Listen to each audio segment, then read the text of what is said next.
Welcome to Teen Care. Welcome to Teen Care Podcast, the ultimate hangout spot for teens by teens. We're gonna chat about all the stuff that makes being a teenager both crazy and amazing. Do you ever find yourself stuck in a loop of thoughts, constantly replaying situations in your head or worrying about the future? If so, you're not alone. Today, we're diving into the topic of overthinking, why it happens, and how we can break free from it. I'm your host, Shanar, and let's get started. Overthinking is something really interesting. Trapped in your own head, you may torture yourself for hours and sometimes even days. However, knowing where overthinking stems from and why it occurs can help you cope with it better. So first of all, let's start from reasons. So the first reason, let's call it interpersonal dynamics. Look, you might be someone really empathetic, someone who cares deeply about others and tries to understand their perspective. And often when you make a mistake, you're quick to take responsibility and fix things. And these qualities are great, really great. But they can be challenging when dealing with someone who is emotionally unavailable. These are the people who think they're always right, making it hard for them to see your point of view. And this can lead to confusion and self-doubt, causing you to overthink. At this case, it's important to consider if this relationship is emotionally healthy and set boundaries if needed. So the next reason is called sense of self issues. You might be going through a big life change like transferring to a new school or going through a breakup. These changes can make you question yourself and feel unsure. Let me tell you, it's normal to overthink things during this time, like wondering if you're good enough or if you're making the right choice. For example, questioning yourself, am I doing the right thing? Am I good enough? Will I make it? It takes time. But your sense of self will integrate the new in order to fill in the gaps that the old left behind. Believe me, you will likely restabilize and the overthinking may slow down. And last but not least, reason is weird worries. Often at night, when there are fewer distractions, you may be consumed with these weird worries. These are the thoughts that are sometimes bizarre and feel dark. For example, you suddenly worry about getting into a horrific car accident or imagining your close people died, because I do too sometimes. You may wonder, where is this coming from?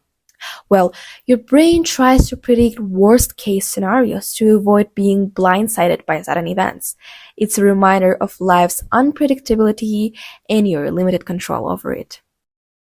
And now the most important question is, what do we do with overthinking? So these are typically worries and thoughts in your head, right?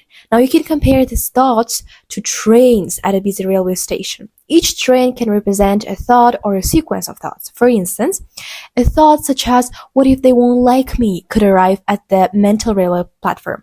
You could so-called catch the thought and you likely soon notice several other thoughts join in, such as, I won't be able to handle it if they dislike me, or perhaps then I shouldn't go, and etc. Or you could dismiss the thought, similar to letting the train pass by, and turn your attention back to whatever you were doing. Remember, it's not the trigger thought itself or its number that overwhelm you, because everyone has them.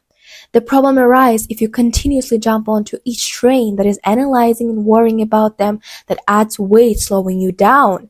Like adding carriages to a train, excessive rumination makes it harder to move forward. The more you dwell on trigger thoughts, the heavier you'll feel. Now, second thing is recognize what you can and can't control. It's true that the trigger thoughts themselves are completely automatic. You don't have any say as to what trains will arrive at your mental railway station, right? However, you can control whether you answer the thought or follow it up with more questions. To try to understand it better, let's picture your thoughts as someone calling you on the phone instead of in terms of trains. Of course, you don't decide whether the phone rings, who calls, or when it rings, but you do choose whether to answer the phone or just, let it ring and turn your attention back to whatever you were doing. I know the sound of phone might be loud, irritating, and attract your attention, but what happens if you just leave it be? Eventually, it just stops ringing, right? Well, thoughts or phones are of course different things. However, this metaphor carries a key message in metacognitive therapy. While trigger thoughts are beyond your control, you can control whether you engage with them. And the next thing you can do is postpone and reduce your worries and rumination.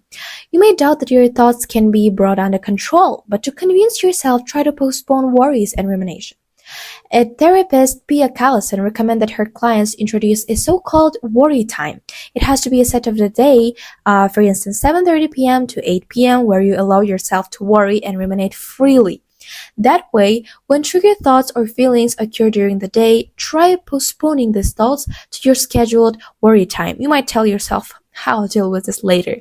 One note of caution, you might want to avoid scheduling your worry time within 1 or 2 hours of when you plan to go to bed, especially when you're prone to sleep difficulties.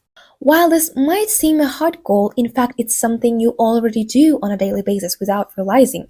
For instance, anytime you're sitting in a cafe with a friend and you overhear a conversation at another table that triggers unpleasant memories, but instead of dwelling on them, you decide to redirect your attention back to conversation with your friend. Again, that's you controlling your thoughts. In the same way, you can learn to consciously ignore your own internal trigger thoughts, thereby experiencing that you really do have a choice in whether you choose to engage in them or not.